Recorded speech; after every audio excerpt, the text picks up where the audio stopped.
입니다. 저희가 조금 평상시보다 조금 이 고린도전서 13, 14, 14장을 평상시보다 조금 길게 한 거는 우리가 오해가 많이 있을 수 있는 본문이고, 그리고 은사에 대한 정리를 잘 해드리기 위해서 그런 거고요. 오늘 예고했던 것처럼 아마 성도님들도 궁금할 거라는 생각이 들어요. 그래서 이 말씀을 잘 드리는 게 좋을 것 같고, 먼저 은사에 있어서 가장 중요한 것은 교회에 유익한가 하는 거예요. 은사에서 가장 중요한 것은 교회에 유익한가. 그래서 은사, 성도님, 은사는 있을 수 있는데 은사가 반드시 있어야 되는 건 아니에요. 이해되시죠? 은사는 때를 따라서 허락하시는 은사는 교회에 반드시 있어야 되는 게 아니라, 교회에 반드시 있어야 되는 것은 예언의 말씀이고, 은사는 교회 유익을 위해서 있어야 된다는 것. 자, 그럼 순서가 딱 정리가 되죠? 교회에 반드시 있어야 될 것과 있어도 되고 없어도 되지만 유익한 것. 교회에 반드시 있어야 될 것은 사도와 선지자들로부터 보냄받은 진리의 말씀. 이거는 뭐 빼놓으면 교회가 아니죠. 은사는 교회를 이루는 가장 중심에 있는 게 아니라 교회와 성도를 유익하기 위해서 있는 것이다. 그러니까 은사를 받았다는 것이 교회의 치리보다 위에 있을 수 없다는 것을 말씀드리는 거고요. 오늘 본문의 말씀은 여성들에게 기분이 나쁘게 하는 말씀이 절대로 아니에요. 이 안에는 모든 성도의 은사의 원칙, 신앙생활의 원칙은 복종이에요. 모든 성도의 신앙생활의 원칙은 뭐라고요? 복종. 목사에게 복종하는 게 아니라 교회의 머리 대신 주님께 복종하는 거예요. 이게 신앙생활의 가장 중요한 원칙이에요. 복종인데, 왜 우리가 복종해야 되죠? 라고 할 때에 예수님에게서 우리가 그 답을 찾을 수가 있어요. 잘 알고 있는 말씀이기도 한데, 먼저 빌립보서 2장 5절부터 볼게요. 신약성경 빌립보서 2장 5절로 8절 말씀을 읽도록 하겠습니다. 같이 시작.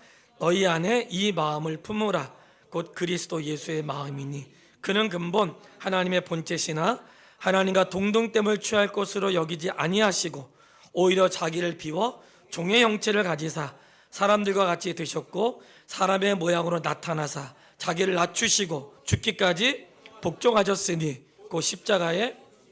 자, 항상 신앙생활의 표준은 예수님이세요. 그러니까 예수님이 어떻게 사셨는지가 신앙생활의 표준이에요.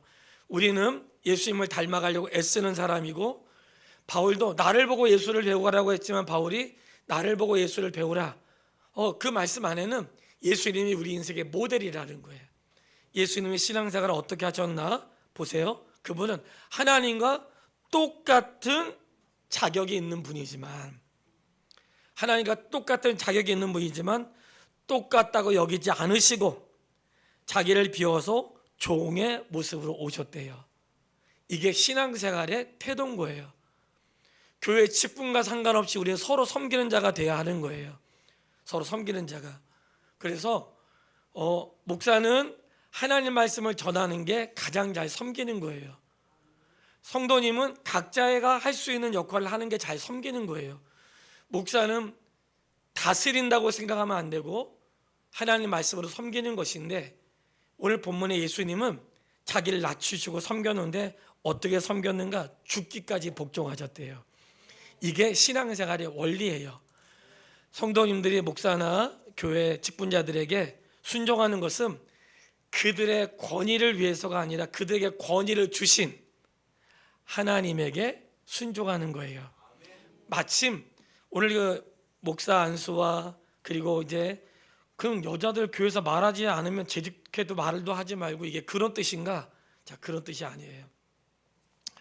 마침 이제 내일 읽은 본문의 말씀에 이제 예고를 하면 내일 읽을 말씀에 예루살렘 교회 회의가 있어요. 예루살렘 교회 회의가 있는데 왜 회의가 있냐면, 예루살렘만 있던 교회가 흩어지면서 이스라엘 백성이 아닌 이방인들에게 복음이 전해지고, 유대인이 아닌 이방인들이 예수님을 믿게 되었잖아요. 이방인들이 예수님 믿었는데 무슨 문제가 생겼냐면, 그 교회 유대인도 있고 이방인도 있으면서 갈등이 생긴 거예요. 유대인은 할례를 받은 백성이고 이방인은 할례를 받지 않은 사람들이에요. 그러니까 유대인들은 할례 받는 거를 굉장히 자부심을 가졌어요. 하나님을 선택하셨다. 심지어 할례 받지 않으면 구원 못 받은 거다. 이런 생각이 유대인들에게 있었던 거예요. 그런데 이방인에게 복음을 전하면서 이들은 유대인이 아니잖아요. 유대인들은 할례를 받아도 이방인들 할례를 안 받았잖아요. 할례 받지 않은 사람들이 교회에 들어오면서 갈등이 생긴 거예요. 그러니까 유대인 기독교인들이 너희도 우리 교회에 우리한테 들어오려면 할례를 받아야 된다. 이러한 흔히 가장 쉬운 표현으로 갑질을 한 거야. 너 여기 들어오려면 할례 받아야 돼. 그런데 그 말씀이 율법에 정통했던 사도 바울도 예수님이 가르침이 그게 아닌데 이렇게 그들과 논쟁이 일어나게 됐어요. 그러면 논쟁이 일어나는데 우리가 여기 답을 얻을 수가 없으니까 누구한테 답을 찾아야 되는가? 예루살렘 교회의 지도자인 사도들에게, 예루살렘에 그 하나님이 예수님이 사도들에게 맡겼으니까 사도들에게 물어보자 해가지고 그들이 그 문제를 가지고 예루살렘 교회에 간 거예요. 왜 예루살렘 교회냐면 예루살렘 교회는 교회의 시작이니까 거기에 사도와 장로들과 각 교회에서 온 대표자들이 모여 있어요. 이게 오늘날 교단의 총회의 모습인 거예요. 성경을 보면 이게 그런 원리가 있는 거구나. 그래서 여기서 모여서 뭘 하냐면 누가 제안을 한 거예요. 의장, 이방인들에게 세례를 베푸는 게 맞습니까? 하고 유대인들이 얘기하면서 만약에 베풀려면 할례를 받고 해야 된다고 생각합니다. 그래서 유대인들은 할례를 받았으니까 이방인들이 들어오려면 할례를 하십시오 라고 얘기했더니 베드로가 의장 아닙니다. 이방인들에게 복음을 전하는 것은 하나님의 뜻인데 고넬료가 복음을 받아들인 것은 내가 가고 싶어서 한 게 아니라 하나님이 환상 중에 보게 하셔서 하나님이 가게 하셨고 하나님이 이방인들에게 복음을 전하게 하신 거기 때문에 이방인들은 그리스도인인데 이방인들은 유대인이 아니기 때문에 할례를 받지 않아도 됩니다. 세례만 받아도 됩니다. 이렇게 된 거예요. 그런 회의로 논쟁이 일어난 거예요. 자, 교회는 그럴 수 있는 거예요.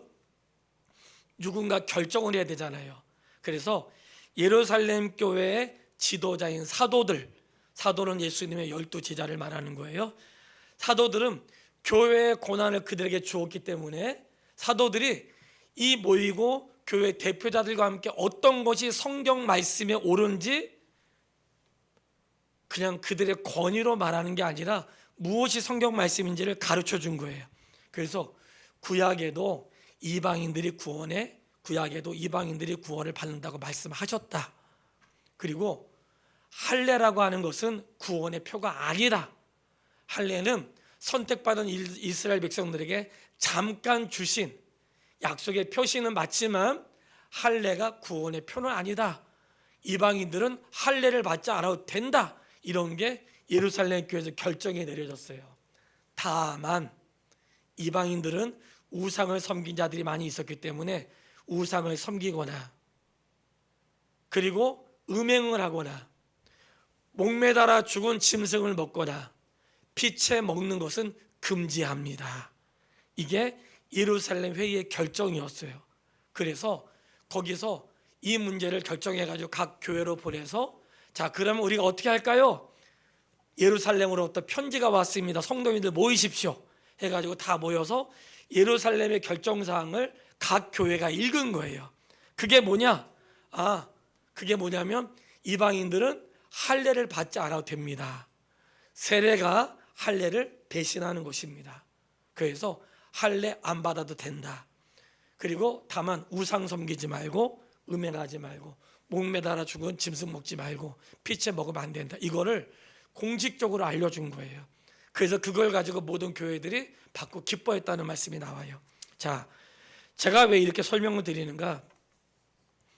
교회가 하는 모든 것들은 총회 허락을 받아야 돼요. 우리 교회가 어떤 일을 하려고 하잖아요. 그러면 이게 성경에 맞는가를 먼저 생각을 해야 돼요. 자, 먼저 오늘 여성 안수가 과연 옳은가? 이 말씀을 드리는 거는 사실 제 주변에도 여자 목사님들이 조금 있으세요. 그리고 심지어 제가 신학교 1학년 때 등록금을 주신 분이 나중에 여자 목사님이 되셨어. 아직까지 여자 목사님으로 계세요. 은퇴를 하셨지만 제가 그분을 목사님이라고 불러요. 우리 주변에 많이 있잖아요. 심지어 사모님들이 목사 안수 받으신 분들이 많아요. 재령이가 신학교를 간다고 해서 제가 신학교를 하긴 했는데 신대원을 가려고 고민해가지고 제가 천재령 전도사한테 불러다 얘기했어요. 재령아, 우리 교단에 여자 목사 안 되는 거 알지? 예. 혹시라도 그런 꿈을 갖거들랑 그런 꿈을 가지면 안 된다 했더니 자기는 그런 생각은 없는데 하도 주변의 사람들이 뭔가 여성 그러면 지금 여자 목사님들은 뭐냐고 저한테 물어본 적이 있어요. 자, 그래서 오늘 거기에 대한 성경의 원리를 말씀드리겠습니다. 현재 우리나라에는 여성 목사 안수를 시작한 거는 이미 굉장히 오래됐어요. 제일 먼저 시작한 거는 우리가 알기로는 순복음인 것 같지만 감리교에서 제일 먼저 시작했고, 순복음뿐만 아니라 장로교단에서도 통합교단이라고 하는, 통합교단은 어디를 말하냐면 그 장로의 신학 중에서 장신대라고 하는 데인데, 잠실대교를 건너가면 옛날 광나루라고 하는 광진동에 거기 신학교가 있어요. 그 신학교는 그 장로회 신학교라고 해서 거기는 통합 측 신학교예요. 우리나라에서 제일 장로교에서 제일 큰 교단은 통합과 합동인데, 합동이라고 하는 것은 총신대 쪽을 말하고 통합은 장신대를 말하는 거예요. 근데 그 장신대에서는 이미 여자 안수를 주고 심지어 장로님이 총회장을 한 적도 있어요. 그 교단에서는 우리 현재 나라에서 여자분들에게 안수를 안 주는 교단은 되게 작아요. 손가락에 꼽을 만큼. 그 중에서 저희 교단, 대신교단이 속해 있고, 고신측이라고 하는 부산에 있는 고려신학교가 안수를 안 주고 있고요. 합동신학교라고 수원에 있는 합신이라고 수원에 있는 신학교가 안수를 안 주고 있고요. 좀 전에 말씀드린 총신, 거기가 목사 안수를 여성을 안 주고 있습니다. 대부분은 다 주고 있어요. 그러면 어떻게 생각해야 되느냐? 이럴 때에 자, 우리는 항상 문제가 있을 때 어떤 걸 생각해야 될까요? 그렇죠. 성경을 찾아야죠. 따라서 하세요. 오직 성경. 그러면 성경에서는 여자에게 목사 안수를 주라는 말이 있을까요? 없을까요? 없어. 여자는 목사 안수가 안 된다는 말도 없고 된다는 말도 없어요. 예. 남자는 있어요. 그러면 어떻게 해야 되는가? 너무나 놀라운 것은 여러분 카톨릭이죠. 천주교에는 여자 신부가 있을까요? 없을까요? 없어요. 동방정교회 러시아 없습니다. 너무나 신기한 거는 카톨릭이나 동방정교회는 하나님 말씀만 받는 게 아니라 교회의 전통도 그들이 역사로 받아요. 하나님 말씀만 교회에 바꿀 수 없는 약속의 말씀으로 받는 게 아니라 교회의 전통도 그들은 받고 있어요. 그렇기 때문에 오히려 하나님 말씀을 중심으로 한 교단에서는 여자 목사 안수를, 여자에게 안수를 주고 카톨릭은 여자 사제가 없습니다. 그 이유가 왜 그러냐면 곧 등장하는데 성경에 나와 있는 거예요. 성찬식. 예수님이 성찬식을 할 때 그 제자들이 몇 명이었어요? 12명이었죠. 남자예요? 여자예요? 남자죠. 성찬식을 거행할 때 너희는 행하여 가르치라고 했어요. 그러니까 성찬이라고 하는 건 되게 중요해요. 목사의 직무 가운데 반드시 해야 될 게 세 가지예요. 성경에서 또 우리가 교회에서 목사 그러면 목사는 반드시 세 가지를 해야 돼. 첫 번째가 뭐냐? 성찬이에요. 첫 번째가 성찬. 두 번째 하나님 말씀. 세 번째 권징. 권징은 잘못할 때 그렇게 하면 안 됩니다. 이 세 가지가 목사의 직무고 교회가 해야 될 일인 거예요. 자, 첫 번째 뭐라고요? 성찬. 그 다음에 말씀. 그리고 권징. 여러분, 권징도 교회의 중요한 기능이에요. 혹시 목사님이 집사님 그렇게 하면 안 돼요 그러면 기분 나쁘다고 딴 데 가면 안 돼요. 그럼 제가 말을 못 하잖아. 하고 싶은 말을. 절대로 그러면 안 돼. 딴 데 갔어도 사실은 뭐 잘한 건 아니에요. 없어진 것도 아니야, 그렇다고 해서. 여러분, 성경에서는 땅에서 풀면 하늘에 풀린다는 말씀은 그게 뭐냐면 여기서 용서를 서로 하라는 그런 말씀이에요. 자, 오늘날 한국교회와 세계교회에서 왜 여자 목사님들이 안수를 받는가? 그것은 성경 해석에 대한 오류에서 나오는 거예요. 성경을 잘못 해석해서 그런 거예요. 자, 하나님 말씀은 틀릴 수 있어요, 없어요? 없습니다. 성도님, 성경에서 성경을 해석하는 방법이 중요하게 많이 있지만 두 가지가 있어요. 첫 번째, 명료성. 자, 따라하겠습니다. 명료성. 명확하다는 거예요. 흔들리지 않다는 거예요. 하나님은 한마디 하고 다른 데가 다른 말하지 않는다는 거예요. 창세기에 말씀하시고 신약에 와서 다르게 말씀하지 않는다는 거예요. 명료성인데 분명하다는 거예요. 분명하다. 그리고 헷갈리지 않는다. 분명하다. 또 한 가지는 통일성인데, 통일성은 뭐냐? 구약에 했던 말씀과 신약에 했던 말씀이 다르지 않다는 거예요. 어떤 말씀은 살짝 헷갈린 게 있어. 근데 이 헷갈리지만 이런 똑같은 내용을 말씀하시는 다른 성경에는 좀 더 명확하게 말씀하고 있다는 거예요. 하나님은 여기서 이런 말하고 저기서 저런 말을 하지 않으신다는 거예요. 이해되셨죠? 성경을 해석하는 원리예요. 자, 그러면 여자 안수를 준 분들은 왜 안수를 주게 되었는가? 똑같은 성경을 다르게 해석해서 그래요. 자, 구약에 여자 선지자가 있었을까요, 없었을까요? 잘 보세요. 성경에 나와. 구약에 여자 선지자가 있었을까요, 없었을까요? 있었습니다. 구약에 여자 선지자가 있었습니다. 심지어 사사 중에서도 막 여자가 나와. 드보라? 기억나세요? 사사 중에서 드보라? 자, 드보라가 나오는데 너무나 놀라운 사실은 성경을 찾아보세요. 히브리서 11장 32절 말씀, 거기 사사들에 대한 이야기가 나오거든요. 히브리서 11장 32절.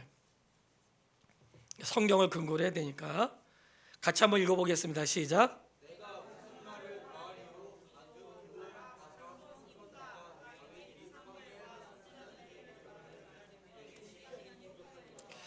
아마 발견을 못하셨을 수 있는데 내가 무슨 말을 하리요 하고 사사들의 이름이 기록되죠. 기드온, 그 다음 누구예요? 바락이 혹시 누군지 아세요? 바락이 누구냐면 드보라와 같이 사역했던 사람이에요. 그래서 성경에는 드보라를 기록하지 않고 바락을 기록했다는 거예요.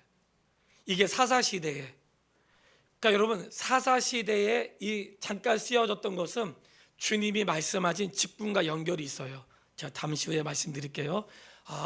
사사 드보라는 성경에 기록이 안 되어 있는데 신약에 드보라 대신 바락에 기록되어 있다는 것을 먼저 기억하시고요. 자유주의 신학자들이 하는 말이 뭐냐면 요즘 남녀 평등이에요, 아니면 어떻게 돼요? 요즘은 여자분들이 좀 더 우세한 것 같은데 요즘에는 남녀 평등을 많이 얘기하잖아요. 사실 남녀 평등이에요. 하나님의 형상대로 다 창조되었기 때문에 남녀 평등이고 하나님이 형상대로 만들었기 때문에 평등하다 이렇게 말하면 안 되는데, 여성 목사 안수를 찬성하는 분들의 대부분은 뭐냐면 시대가 달라졌잖아요. 그 요즘에 여자들 다 일을 하고, 실제로 성경에도 여자분들이 많은 일을 하고, 교회 보세요. 여자가 훨씬 많아. 그 일 잘하는 사람, 믿음 좋은 사람, 여자분들 훨씬 많습니다. 그리고 뭐 가르치는 거 잘하면 여자분들도 굉장히 가르치기를 잘하세요. 그러면 시대가 달라졌는데 어찌 하지 못하게 하는가라고 말한다면 이미 기독교는 이 땅에 존재하지 않았을 거예요. 기독교는 시대의 흐름을 따라가는 자들이 아니라 말씀을 따라가는 거예요. 자, 그러면 왜 여성 목사 안수가 성경적이지 않은지 성경을 찾아가면서 한 4가지만 말씀 읽겠습니다. 첫 번째, 디모데전서 3장 2절 말씀 찾아보세요. 디모데전서 3장 2절.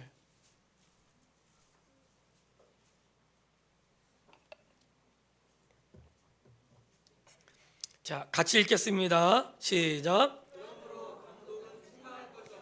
한 아내의 남편이 되며 절제하며 신중하며 단정하며 나그네를 대접하기를 잘하며. 자, 여기서 감독이라고 하는 것은 오늘날 목사를 말하는 거예요. 자, 목사인데 목사가 되려면 자격 조건이 뭐예요? 한 아내의 남편이 되며, 한 아내의 남편이 되며.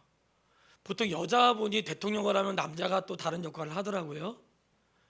성경에서 디모데는 목회에 대한 말씀인데, 여자가 목사가 되면 안 된다는 말도 없고 된다는 말도 없지만 분명한 것은 목사는 한 아내의 남편이어야 한다는 거예요. 이게 성경의 가르침이에요. 그럼 여자가 목사면 남자는 어떻게 되는 거예요? 여자로 바꿔요?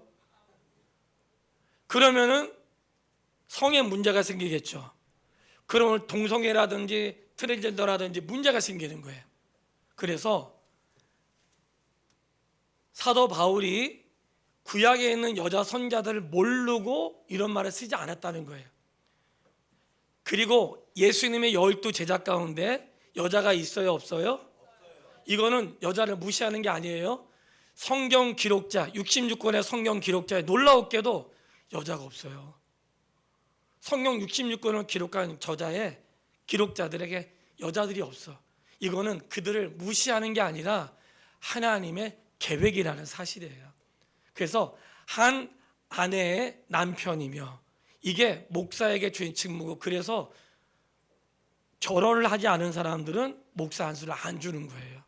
그래서 결혼하지 않아서 목사 안수를 안 주는데, 결혼하지 않은데 목사 안수를 주는 경우는 한 가지가 있는데, 그건 뭐냐면 군대에서 군인으로 목회를 해야 되는 분들에게는 특별하게 안수를 주기도 해요. 그래서 목회에 있어가지고 한 아내의 남편이면 이게 걸리는 거야. 그럼 남자가 여자일 수는 없잖아요. 그래서 그렇게 되면 성을 만드신 하나님을 욕되게 하는 거기 때문에, 특히 너무나 명확하게 목회자는 한 아내의 남편이어야 된다 말씀을 하고 있고, 은사에 대해서 고린도전서 14장 34절 오늘 본문의 말씀에 있어요. 자, 고린도전서 14장 34절. 아, 성경에 이런 원리가 있구나, 이게 성경의 말씀이었네 하고 확인하는 거예요. 자, 고린도전서 14장 34절 찾으셨어요? 읽겠습니다. 시작.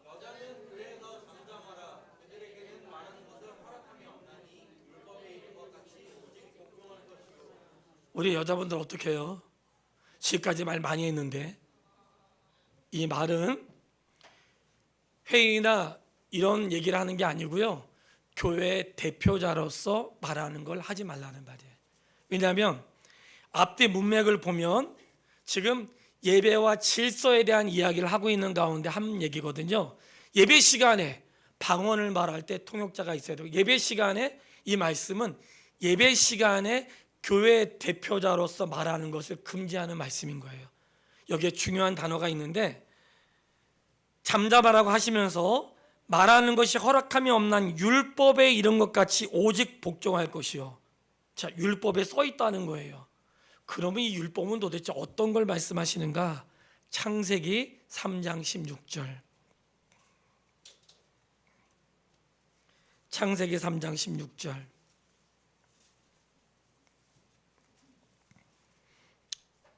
우리 같이 읽어보겠습니다. 시작.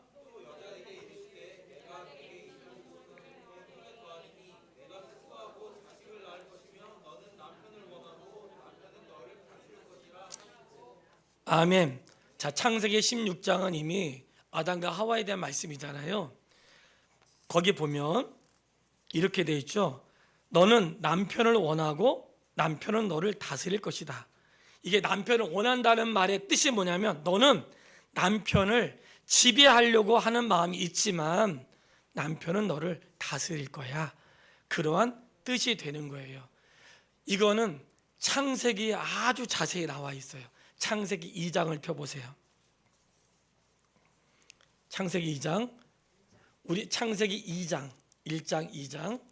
자, 여러분 성경을 볼 때 창세기 1장은 창조의 순서를 말한 것이고요, 창조의 순서를 말한 것이고, 창세기 2장은 창조의 순서 가운데 구체적으로 어떤 일이 있었는지를 말하는 거예요. 제가 성경을 읽어가면서 아마 여러분들 읽었지만 모르고 지날 수도 있어요. 자, 2장 16절부터 제가 한번 읽어볼게요. 여호와 하나님이 그 사람에게 명하여 이르시되 동산 각종 나무의 열매는 내가 임의로 먹되 선악을 알게 하는 나무의 열매는 먹지 말라. 내가 먹는 날에는 반드시 죽으리라 하시니라. 여기에서 그 사람은 아담일까요, 하와일까요? 놀라웠게도 아담입니다. 하나님이, 여호와 하나님이 그 사람에게 명하여 선악을 알게 하는 나무를 먹으면 안 된다, 이 말을 누구한테 했다고요? 아담에게 한 거예요. 아담에게. 보면 아직 이때는 하와가 태어나지 않았어. 예. 아담에게 한 거예요. 아담에게 말씀을 주었어요. 그래서 하와가 잘못했을 때 하나님이 하와를 불렀어요, 아담을 불렀어요? 제가 이렇게 말하는 거 보니까 아담 불렀을 것 같죠? 아담을 불러서 얘기를 했다고. 왜냐하면 책임이 아담에게 있기 때문에 그래요. 동산 나무에 있는 실과를 먹지 말라고 한 것은 아담에게 말씀하신 것이고, 아담이 하와에게 여보 이거 먹으면 안 돼, 순서가 이렇게 되는 거예요. 자, 그 다음 볼게요. 먼저 이런 말씀을 하신 다음에, 자 19절 읽겠습니다.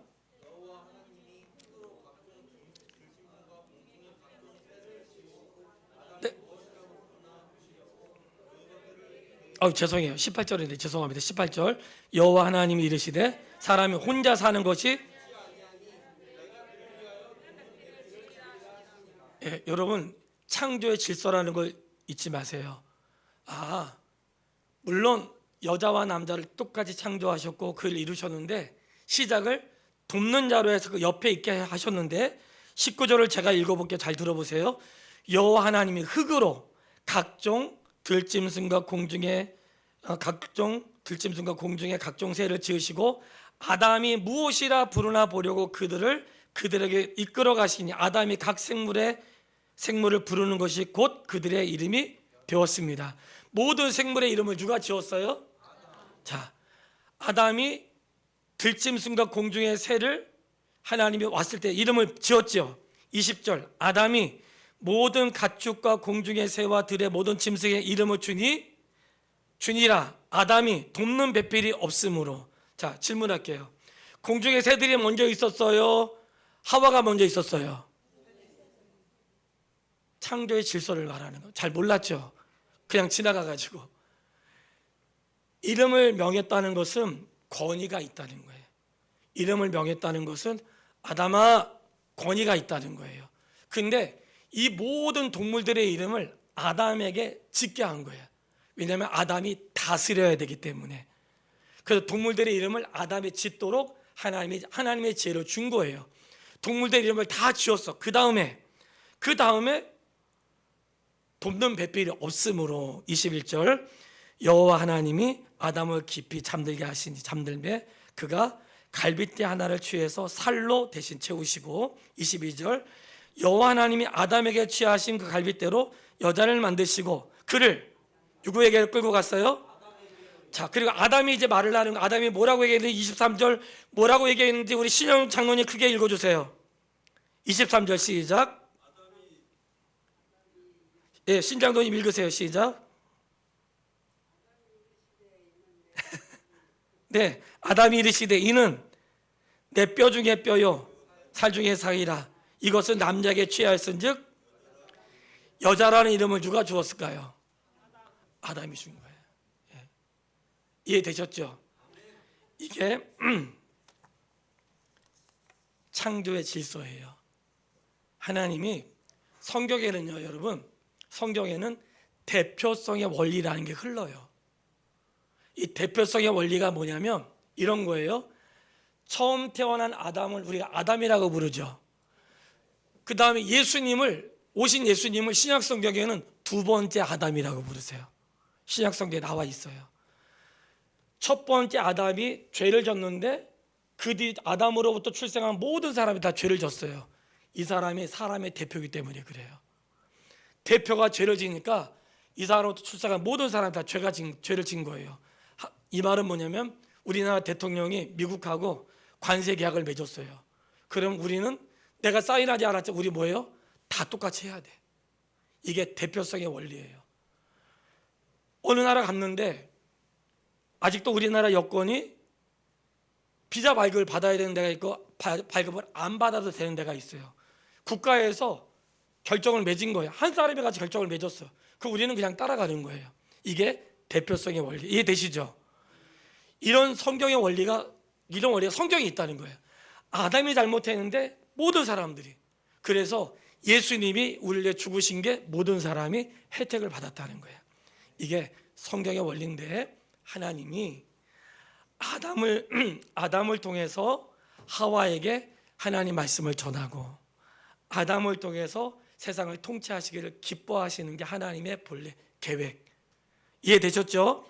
자, 그래서 다시 본문으로 돌아와서 디모데전서 2장 13절로 14절을 같이 찾아보겠습니다.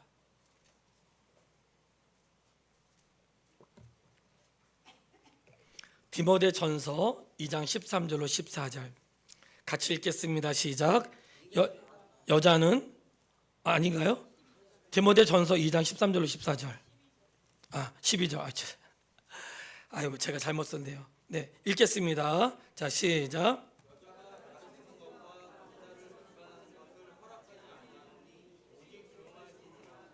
13절, 14절. 아멘. 자, 디모데전서는 바울이 쓴 거잖아요. 바울이 창세기에 있는 내용을 들추어서 얘기를 한 거예요. 아담이 먼저 지음 받았고 하와가 그 다음이고, 아담이 속아 넘어간 게 아니라 하와가 속아서 된 것이기 때문에 이 순서가 맞다는 거예요. 그러니까 하나님은 성경을 해석할 때 창세기와 나중에 다르지 않다고 했죠. 그래서 오늘 여성 안수가 왜 바르지 않은가? 성경이 교회의 대표자를 말하는 거예요. 교회의 대표자로 말하는 것을 성경이 허락하고 있지 않다는 거예요. 그 말은 뭐냐면 교회의 대표자로 말하는 게 허락되지 않고, 한 아내의 남편이라는 것만으로도 이게 성립이 안 되고, 창조의 질서 가운데 아담에게 주었고 이게 성립이 안 된다는 거예요. 성경의 원리에 의해서 그걸 말씀하고 있는 것이고요. 다음은 조금 전에 말씀드렸던 성찬식에서, 자, 성찬식에서 예수님이 12제자에게 불러서 성찬을 행하는데, 12제자에게 이것은 내가 너희를 위해 행하는 것이니 행하여 가르쳐라. 성찬은 교회 기독교 역사에 굉장히 중요한 거예요.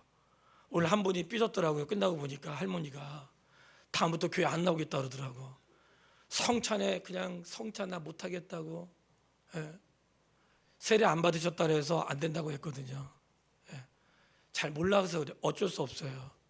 세례 안 받으신 분을 알고는 줄 수 없잖아요. 어쩔 수 없는 거예요. 여러분, 바로 그런 거예요. 하나님의 말씀은 충돌되지 않아요. 하나님의 말씀은 너무나 명확해요.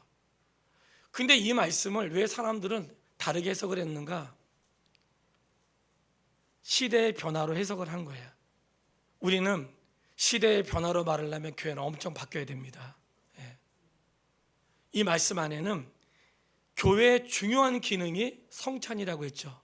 예수님이 12제자에게 말씀하시고, 심지어 사도행전 1장에 보면 500여 명이 예수님의 승천을 보았지만 세례와 성찬과 가르침은 오직 사도들에게만 말씀하신 거예요. 이 말씀은 그만큼 이 권위를 그들에게 주었다는 거예요. 그리고 멀리 가서 하지 않아도 예수님의 제자 가운데 여자를 뽑지 않은 것은 여자를 무시해서가 아니라 하나님의 창조 질서가 그들을 통해 증거되기를 원하시는 하나님의 방법인 거예요. 그렇기 때문에 여인은 성찬을 집례할 수가 없습니다. 왜냐하면 성찬을 집례한 이유가 사도와 선지자들에 의해서 해야 되는데, 이거를 하는 것은 하나님의 말씀을 거짓되게 하는 거예요. 그래서 아무리 우리가 시대를 얘기한다고 해도 옳지 않은 거는 옳지 않은 거기 때문에, 그렇다고 해서 이단은 아니에요. 이단처럼 생각하지 마시고, 그렇다고 지옥 가는 건 아닙니다. 다만 우리가 이 말씀을 하는 것은 성경의 원리와 어긋난다는 것을 말씀을 드리는 거예요. 그래서 여자는 이 앞에서 여자 목사를 세울 수 없는 이유가 바로 그런 데 있는 거예요. 자, 결론. 에베소서 5장 22절.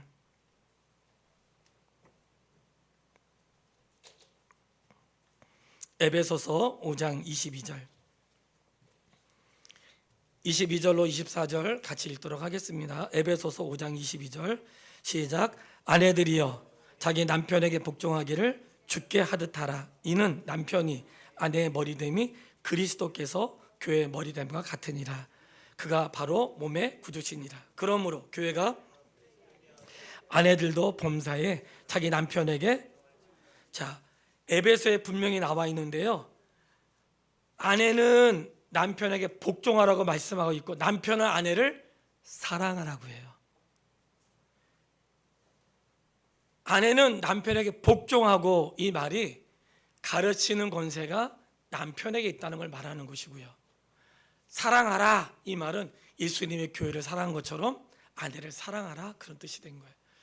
왜 이거를 굳이 이렇게 설명을 해야 되는가? 우리 성도님들도 되게 궁금할 것 같고, 여자 목사님들이 주변에 많이 있는데 그분들을 모른 척하거나 아닌 척하거나 그러지는 마시고 성경의 바른 진리는 알고 계셔야 된다. 그래서 우리는 하나님 말씀을 정황무한 하나님의 말씀으로 믿기 때문에 저희도 언제든지 우리가 지금까지 옳다고 생각했지만 하나님 말씀에서 아니라고 생각되는 게 발견되면 지금이라도 바꾸는 게 맞는 거죠. 그게 옳은 것입니다. 그래서 몇몇 교단이 여성 안수를 허락하지 않는 거예요. 지금도 끊임없이 허락하고 막 해달라고 하는 사람도 있어요. 그리고 최근에는 제가 유튜브로 봤는데 총신대에도 여자 신학생들이 있거든요. 총신대 신학생들이 데모하는 영상이 한번 올라온 거 봤거든요. 우리에게도 강독을 허락해달라. 안 되는 거예요. 왜냐하면 그게 시대의 흐름이 아니라 질서가 아니기 때문에 그래요. 자, 마지막 한 번만 더 읽고 마칠게요. 베드로 후서 1장 20절로 21절. 자, 결론의 말씀입니다. 베드로 후서 1장 20절로 21절. 다 찾으신다면 읽을게요. 시작.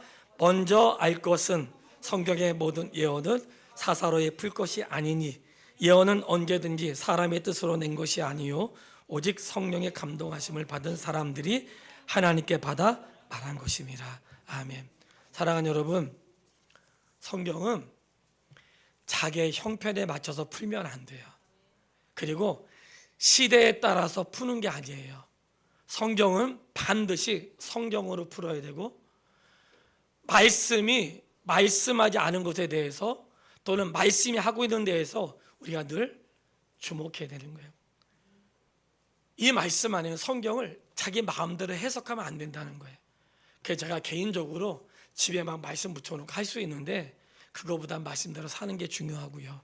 그리고 이 하나님의 말씀에 대해서 오해하면 안 되는 것은, 하나님은 어제와 오늘 내일 영원토록 살아계신다는 분 아시죠?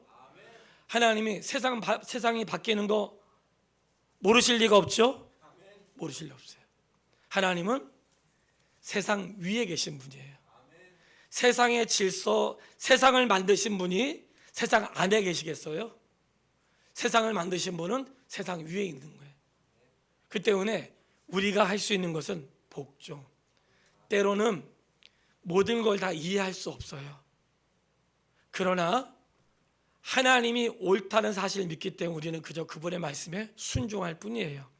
이 말씀은 사실 교회는 여자분들이 훨씬 많고 여자분들 때문에 교회가 돌아가는 건 사실이에요. 예수님 당시에도 그런 활동들이 많이 있었어요. 다만 가르침에 대해서는 교회의 머리 대신 예수님 앞에 순종해야 되는 것처럼 남자와 일들을 교회의 머리는 예수님이시고 가정의 머리를 세운 것은 질서에 대한 것이지 그 사람이 연약하다거나 질이 떨어진다는 말은 아니에요. 오히려 여자분들이 훨씬 탁월하고 가르치는 은사가 있는 분도 많지만 대표성의 원리에 의해서는 할 수 없다는 게 성경의 가르침이니까 우리가 바른 가르침 속에서 진리 안에 거할 수 있게 되기를 주님의 이름으로 축복합니다. 우리 학생들 중에서 혹시 그런 마음 있으면 여자 목사는 안 돼요. 전도사는 괜찮아요. 왜냐하면 전도사는 목사의 지도를 받아서 하는 거기 때문에 구역이나 하는 거는 괜찮은 거예요. 왜냐하면 담임 목사의 지도하에 있는 거기 때문에 그건 대표성의 원리하고 들어가는 게 아니에요. 여기서 말하는 것은 교회 대표자로서 할 수 없다는 걸 말하는 거예요. 사실 저는 그래서 죄송하지만 서점 나가면 여자 목사들 책 엄청 많거든요. 죄송하지만 안 읽습니다. 예. 성경의 원리를 따라서 제가 절대로 그분을 무시하는 건 아니에요. 저는 목사님 다 목사님이라고 불러오는데 심지어 어떤 분은 목사님인데 우리 교회는 여자 목사를 안 쓰니까 교회에서는 전도사라고 부르세요. 그런 분도 있더라고요. 말도 안 되는 거죠. 그런 일은 있으면 안 되고요. 성도님에게 제가 바른 걸 알려드리는 거예요. 한국 교회가 이렇게 된 것은 성경에 대한 오해. 이렇게 하다 보면 자꾸만 내 삶에 이런 것들이 많아져야 돼. 예. 너무나 많이 바꿔야 돼. 성경에 막 1%, 1%. 그러니 생기지 않도록 늘 말씀으로 확인하고 깨어있게 되길 바랍니다.